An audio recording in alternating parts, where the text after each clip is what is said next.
Welcome in. This is your live chat, Wednesday afternoon live chat for this week's Mayakoba Golf Classic, Worldwide Technology Championship at Mayakoba, whatever you want to call this. It's the golf tournament at El Camaleon that one Victor Hovland gets to defend his title. This is the live chat. This time is yours. The next hour or so, I don't know, maybe longer if the questions are good. I don't know what's going to happen. Throw those questions in the chat. I'll get through as many as possible. And no, I won't answer all of them.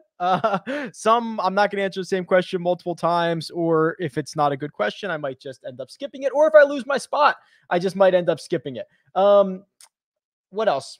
Click the like button. Make sure you're subscribed. Thank you very much. Let's jump into it. Oliver says, hey, Rick, 2 putting questions for you. Boom, right out of the gate. What type of greens that we normally see are most similar to Paspalum? Paspalum is the green type that we have this week.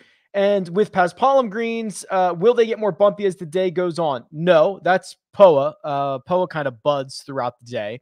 I don't know if there is a very good comp that we normally see to Paspalum. It is, without getting super nerdy and terrible, it's a wider blade of grass. It's a type of grass that you could use throughout the entirety of the golf course and just cut it at different lengths, which is kind of interesting. Not all types of grass can kind of be used in that way. I don't think it is it's one that we can really compare to. The idea is it's generally used by the coastline, and it usually runs slower because it's used by the coastline. So it's a bit more amenable to salt water, and you usually see it run slower on the stem. So I'm not going to try to comp it out. We can talk more about the problem that is Paspalum, which is something I put into my newsletter for this week. So if you have not subscribed to that, the link is probably in the description. That went out yesterday. It's a pretty good one, if you ask me. Brady says, hey, Rick, thanks for the awesome content. Who is your favorite play other than Guido from 6,500 to 7,500? Sam Ryder? ? Thanks, Brady. Yeah, so this is my website. This is rickrungood.com. This is the cheat sheet. Off the top of my head, it's probably Sam Ryder, but let's just see. 6,500 to 7,000 would be here. Guido certainly sticks out. Chris Kirk, I don't think would be the worst play ever. And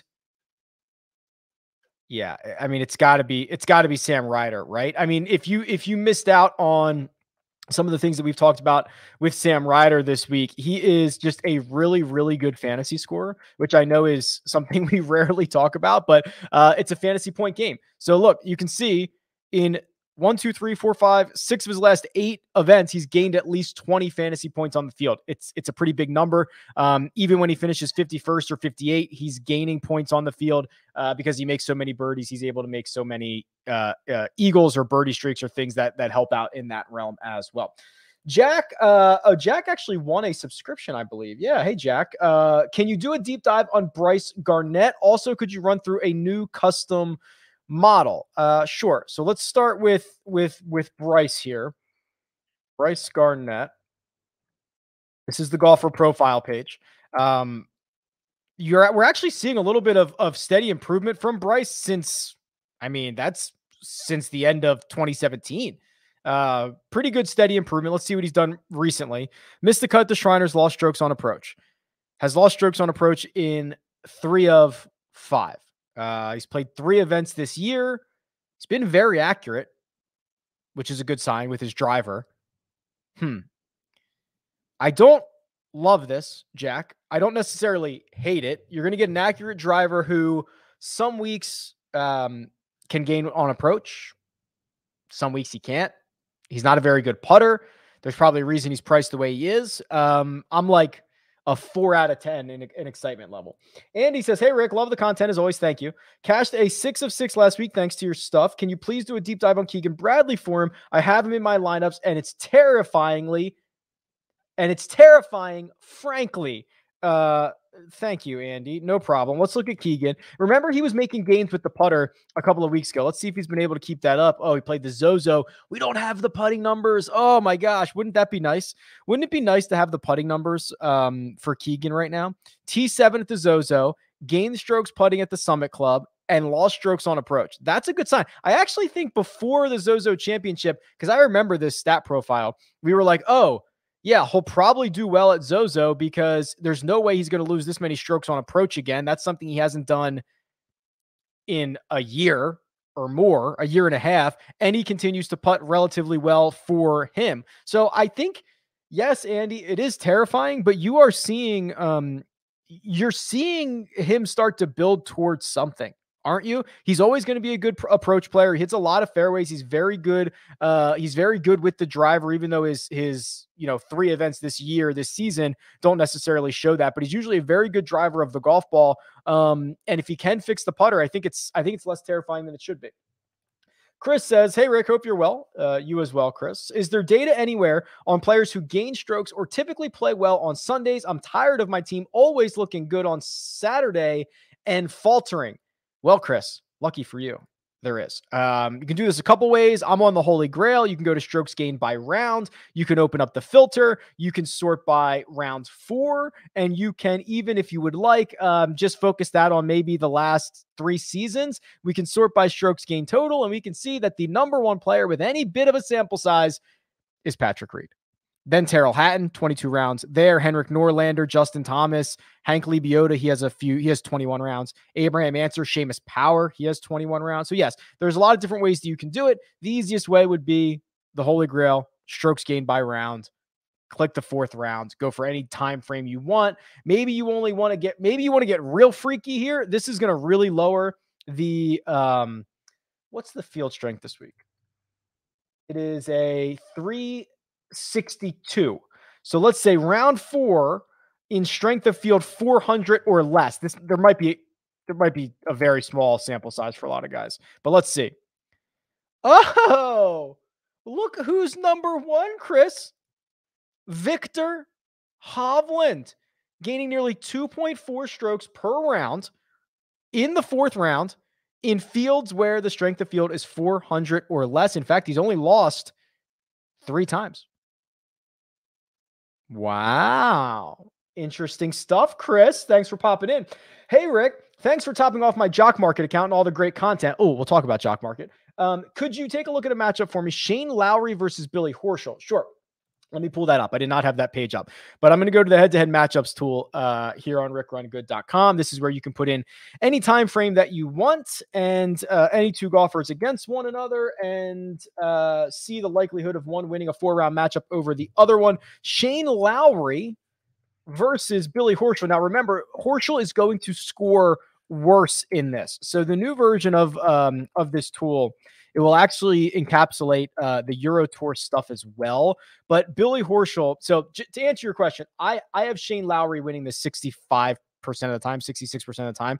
But Billy Horschel's 2 wins are not counted in this. The match play and the win that he had on the European Tour a couple of weeks ago. So you got to remember that. That's probably much closer. They're probably much closer than this is actually indicating at 66-33. Brendan says, Graham McDowell week, question mark? Maybe. I mean, I guess what you're going with here is I think he's actually won here before, but you're going with the accurate driver of the golf ball conversation, which was the idea at Bermuda. He finished T12, gained a lot of strokes there. Unfortunately, we don't know how he did it. Outside of that, he's been pretty sour. But actually, I'll tell you what, man, are we at the point where Graham is just a specialist right now? So look at the good results from McDowell. Butterfield, Bermuda last week, T12. His next best one, T4 at Punta Cana. That's a coastal Paspalum course. Missed the cut in Punta Cana the week before that, or the start before that. Sony Open, T4. Again, right on the water. Don't have to be all that long. He won in Punta Cana. Okay, yeah, I'm convinced, Brendan. It's Graham McDowell week. Let's go. Any tips on identifying breakout candidates since we haven't had ShotLink data for the last 2 weeks? Ooh, okay, that's a good question. So the way that I would probably do it, and I don't have this handy, I'd have to run this, but the way that I would consider doing this is looking at guys that did not take advantage of par 5s that normally do. Look at guys that had big scores, doubles, triple bogeys. Maybe they took penalty strokes a couple of rounds in the same tournament. Those are the things, par 5 scoring, penalty strokes, big numbers that usually stabilize, right? So the more you play par 5s, the more you get back to your baseline. So if you have someone who dominates par 5s or plays them usually at a 4.8 and he played them at 5.1 for the week, that's a noteworthy thing to see. Or a guy who hits like 2 balls OB or hits it into the water, like that's noteworthy as well. Those are things that really rack up your score, really hurt your strokes gained, really hurt your positioning, but they're generally not happening round after round. Hey, Rick, do you feel that larger greens is an issue for Sergio? Kind of like him for an outright bet this week. Thanks for all that you do. So larger greens, generally speaking, brings in three putts more often for these guys. So I think these greens are about 7,000 square feet on average. Early in this season, Sergio is 88th in 3-putt avoidance. That is about average, a little bit better than the average. And he's been putting, I'd argue, pretty well. Last 5 events, he was a 0, +5, 0, -1, -1/3. That's a good stretch because the tee to green play has always been there. Played well enough at the Ryder Cup. I'm okay with Sergio this week. Yeah, I'm like a 6 out of 10. Rick, new sub to the site. Thank you. Love the content. Damon keeps popping up on my model along with Streelman and Reavie. Thoughts on those guys? There's a couple different ways we can do this. Let's just go over to the Holy Grail. Let's go to the stats page. Let's look at the last 24 rounds for these guys and just see if we can find them here. So let's do it alphabetically because that might be helpful for me. So Damon, Streelman, and Reavie. So Joel is here. Last 24 rounds, hitting a lot of fairways, over 69%. That's good. 71% of his greens in regulation. That's good. Gaining in both of the ball striking categories. That's good. Okay, I've got that baseline. Kevin Streelman, losing off the tee by a small bit, hitting more greens, hitting more fairways than Joel. But Joel's been about twice as good in strokes gained total. And then Reavie, let's see what Reavie's been up to. He's obviously been hitting a lot of fairways, I imagine. Yeah, the most fairways. Gaining a ton on approach, losing it all with the putter and around the green. I'd probably rank them Reavie, Damon, Streelman. They all seem to fit, right? They're going to play out of the fairway. They're going to lean into the approach play. Reavie, you're going to ask to fix the putter, which I'm generally fine with. But the other two guys, Streelman's whatever. Damon, I think, is pretty good. And he won. What did he win? He won in, not Puerto Rico. Punta Cana, didn't he? Didn't he just win a Paspalum? Now I got to look it up. Sorry, guys. Yeah, Punta Cana. Yeah, he won in Punta Cana. Okay, cool. The last few tourneys where the models promote driving accuracy over distance have resulted in complete opposite. Is it advisable to go 50-50 in lineups? Is that true, John? Or is that just your perception? So I guess I'll start this way. I'll pull up last week's leaderboard. But the idea of going with accuracy over distance never means that's the only way to do it, right? Obviously, guys who hit it further are always going to have an inherent advantage. There are just some courses where distance is much more important. Doesn't mean it's the only way to get there. But I mean, I'm looking at this leaderboard. Okay, Lucas, here's the leaderboard from last week. Lucas Herbert, Patrick Reed, Danny Lee, Patrick Rogers, Scott Stalling, Taylor Pendrith. Like who are the long hitters here? Rogers and Pendrith?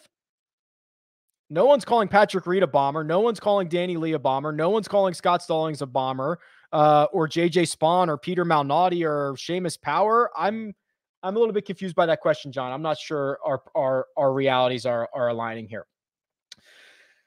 What are your thoughts on McNeely and DFS? Has decent form coming in and pretty good course history here at Mayakoba. I thought you mentioned him in a live chat a while ago. He does well on bigger greens. Well, very simple way to find that out. Let's go to the Holy Grail here and let's deep dive a bit of Mr. Mav McNeely. So a couple ways to do this. I will first start with Paspalum. So this will get you all your coastal courses, right? This will get you your Puerto Rico Open, your Punta Cana, that stuff. So we got 14 rounds on Paspalum. So he's got T26, T27, T12, and missed the cut at the PGA Championship. I'd be willing to throw that one out. Completely jacked field, conditions completely different. Yes, technically it was Seashore Paspalum. I will actually throw that one out. So his stats are actually better there. Now let's go to the large green situation because that's something that you mentioned as well. So we'll go green size large, and we will see he is not particularly good. Let's see. Although these date back, yeah, I mean, he hasn't gained strokes on a large green event since the 2019 Shriners. That was like 7 events ago out of the 11 that he's played. I don't know if that's something you want to necessarily, use as gospel. Let's just look at his recent form this season. So here's this season. Second cut, T38, T25. Zozo Championship was the last one. I'm like a 5 out of 10, 6 out of 10. He's fine. Rick, I heard Congaree has Paspalum greens. Any correlation? I don't think that's true, Tom. Well, I can do it like this. Course key stats. Do I have Congaree in here? I do have Congaree in here. Bermuda grass. They're not Congaree. Oh, yes. Remind everyone to pound the like button. Thank you, Tom. While we're here, let me do a couple things. I'll try to answer a lot of these Paspalum questions here with something that I wrote in the newsletter in the Run Good Rundown. Actually, hold on. Before this expires, shoot. There's a super chat here. Sorry, give me 1 second. So NCAAF Nation 247, thank you for the super chat. Certainly not necessary, always appreciated. Can Vincent Whaley be trusted this week? And who is a player in the $6,000 range with top 10 potential? Sam Ryder definitely has top 10 potential. Let's do a little bit of a deeper dive on Vincent Whaley. If I don't do this now, that expires. I'm not going to be able to find that comment again. So I just want to jump into this right now. Vincent Whaley. So coming off a good finish last week, right? T7 in Bermuda. That's always a good sign. 9th at Barracuda. Played well at the Corn Ferry. This isn't going to be a super strong field event, right? I think generally speaking, yes, we can kind of trust him. I'm scared, but compared to some of his other peers in that price range, it's not the worst thing in the world. And then top 10 upside. So we're looking for someone kind of really volatile, kind of, I don't know, can get hot. Maybe a Rory Sabatini. Right? We know what he did at the Olympics, 3rd place at the Shriners as well. He can kind of get hot. He has a lot of experience here. It's not a ton of great experience, but he's at least familiar with the golf course. Thanks again for the super chat. Let me try to get back to my spot here. And what I'll also do is remind everyone that there is a Jock Market Power Hour this evening. That is at 8:15 p.m. Eastern time. Joe Idoni and myself are going to take you through the final hour of the IPO phase. If you've never played on Jock Market, it is stock market DFS. That means that you can buy and sell shares of golfers. You can even short them, which is always a fun little thing that they've added. And they're growing like crazy. I mean, I don't know if you guys saw it. I tweeted this out. Austin became the first player to ever make $1 million worth of trades. So congrats to you. They sent him a bottle of champagne. Like there's really probably no other, like ground floor-ish DFS or fantasy company that is like sending people bottles of champagne at this point, right? Like you're never going to get that from the big boys, and it shows that they're growing and it shows that things are going well for them. And there's a lot of money to be made. It's kind of like a ground floor situation. Also, I have on my site for free, this is all the Jock Market data. What I did add is I added this golfer profile page. So if you've seen me tweet these out, I've added these. So you can go through and do a deeper dive on all of these players. So join us tonight. If you haven't deposited yet, use the code RICK, R-I-C-K. That'll get you up to a $50 deposit bonus. Okay. Let me take a sip of water and I'll find my spot here. Mitchell says, who have you grown on and who are you less interested in? And you did some homework on your guys. Okay. So a couple of things, and I'll relay this back to the newsletter. I think I've very much grown on Emiliano Grillo. And the reason for that, I kind of laid it out. I'm not going to read you the whole thing, but I kind of laid this out in the Run Good Rundown. We have a problem with Paspalum. It's a very unique style of green, and everywhere that we have it, there's no shot link data except for the PGA Championship this year. However, we can still look at the results and we can still try to put the pieces of the puzzle together. So when you put the pieces of the puzzle together for Emiliano Grillo on Paspalum, it turns out to be like almost overwhelming. Like you have to be like, okay, there's probably something here because he's played 40 rounds, 10 tournaments on Paspalum. He's never lost strokes to the field.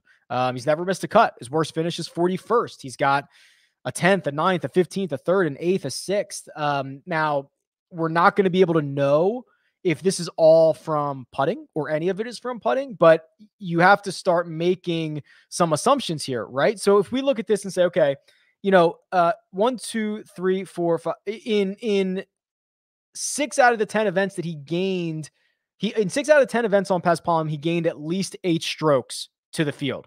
So now, if we look at his entire body of work, like how often is he gaining 8 or when he's gaining 8 strokes on the field or more, what is he doing? He's putting well, right? Like every single time but once that he has gained 8 strokes or more on the field in a tournament, he's gained strokes putting. The only one he didn't, he actually won the Fries.com Open. So I'm putting the puzzle pieces together here, guys, and saying he probably putts well on this surface. We won't have any way to know that, but I'm saying he probably does. The guy that I've cooled on throughout the week,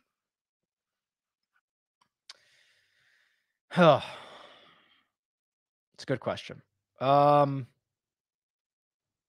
probably cooled on Hatton or Finau. Sorry, wow, I was thinking of the pivot. So because Finau's checking in at 18%, I don't think there's red flags on him. I think there's yellow flags on him. I can get Tyrrell Hatton, who I actually kind of like, at half the ownership.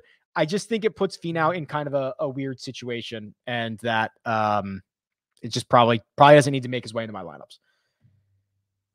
Hey, Rick, says Michael Van Veen. Hey, Michael.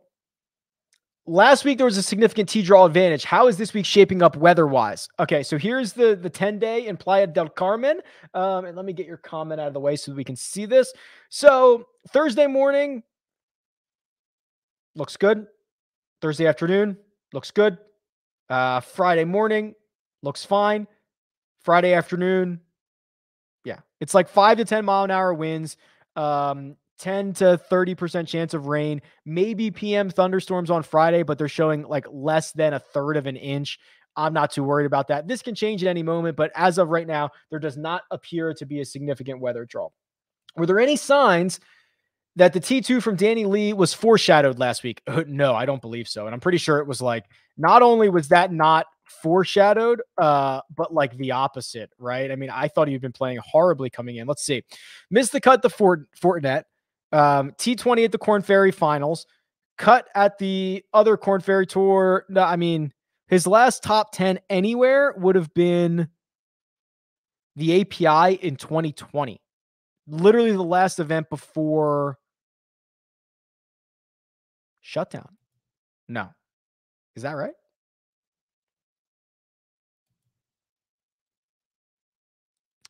That can't be right because, or is this date wrong? Now I'm confused. Because we didn't play the RBC Heritage in April of 2020, right? Oh, you know what? That was the original scheduled date, I think. I think I've got to go back and adjust that. Now I'm confused. JG, you just opened up a can of worms. I got to go look at that. I think I'm showing the original date. I feel like Justin Thomas is getting overlooked in this field. Good in swing season. We're not supposed to call it the swing season anymore. Fall portion of the schedule. Good on Paspalum, sneaky good on short courses. What am I missing? I don't think you're missing anything. I think I've actually described him this week as fairly priced. I don't tend to invest in guys that are fairly priced, right? I mean, when you can get Hovland or Answer or even there's other great guys in the 10 carriage. You're nothing. He's a great player. That's why he's the most expensive one. It's why he is in most places the favorite to win the event.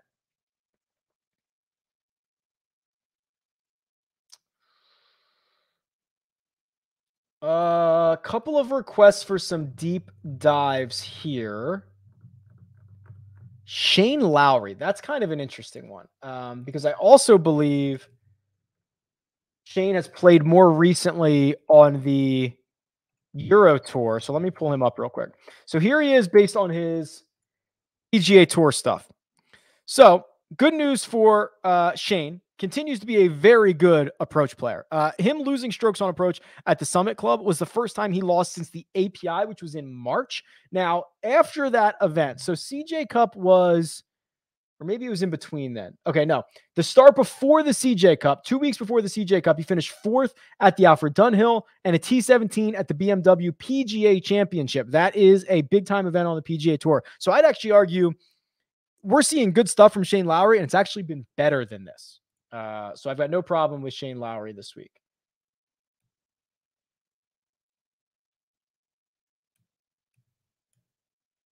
On the Euro Tour. Sorry, I might have said PGA Tour. Hey, Rick, after changing my model to my liking, I'm taking a scary amount of Ryan Palmer. No question. I just need you to wish me good luck. Good luck. Thank you. When will you put out your DFS fades and plays on Instagram? Are you asking me that because I promised that at some point, or are you asking me that just like in general because you think it's a good idea? Maybe you should be. Maybe I'll hire you because I don't know if I've ever promised that, but that's a good idea. Good idea. Coming soon. Really enjoy your content, Rick. With driving accuracy being huge this week and DFS scoring gaining importance, can you merge top DFS scorers with driving accuracy? Yeah, I probably can. Let me think about how. So the best way that I would do that would be through the custom model, but so I've got to load in DK points here, which is in the next update. But what I'm trying to think about what I can do here. So let me think. I'm probably going to do it like this. I'll do a custom model of last 24 rounds, and I'll do we'll just go all in on this, and we'll just do driving accuracy 50%, birdie or better 50%. This isn't perfect, but give me till the next update, and I'll have DK points gained in there as well. So here we go. This is a very, very heavily weighted to two things. Abraham Answer is number 1. Russell Henley is number 2. Kevin Streelman is number 3. Victor Hovland, number 4. Joel Damon, 5. Mitchell, Swafford, Wise, Powered, Noren round out the top 10. That is accurate. That is fairways hit, birdie or better over the last 24 rounds. Good luck. Good question. What are your thoughts on Norlander? That just caught my eye because Norlander was actually 12th on that list. So he's going to be accurate. He's going to be a good approach player. He's going to make a lot of birdies. I'm fine with it. Where would Henrik Stenson rank? Pretty far away. We haven't even seen him, right? When's the last time Stenson's? Now I got to look it up. See, I hate when I get questions. Nope, not screen. I hate when I get questions and I just get now I've got to answer it. Let's see. He's played 4 European Tour events since the Open Championship. 4th, 3rd, 15th, and 30th. It's definitely better than I would have anticipated. But no, we'll just wait and see. Are you still big on Aaron Wise? Arguably bigger. Oh, good question here. Is Hovland sort of like a buy and hold player in the outright market? Someone you can bet basically any week, much like Morikawa. Yeah, so it's interesting. For whatever reason, Hovland tends to get himself in situations where he's like 18 to 20 to 1, and Morikawa seems to get himself in situations where he's like 12, and then he's like 28, and then it's just weird the way that books take him. But yeah, let me show you something. And obviously, I am incredibly partial to one Victor Hovland. And I'm just probably going to FOMO bet him every single week because if I can be a part of his successes as a friend, I think that's great. But what you actually have is one of the best foundations on the PGA Tour with the ball striking, right? And I showed you that at some point this year, or at some point this week, I've showed you this, where if you load in literally everybody on the PGA Tour, just not even this field, you sort by strokes gained ball striking of since the start of last season, and you go with anybody with like a decent sample size, the guys that you run into are Jon Rahm, pretty good at golf, Bryson, Morikawa, Corey Connors, Victor Hovland. Like that's it, right? And Hovland's and Hovland and Connors are the only guys who have done it for 100 rounds. So right there, you've got the built-in baseline. Now,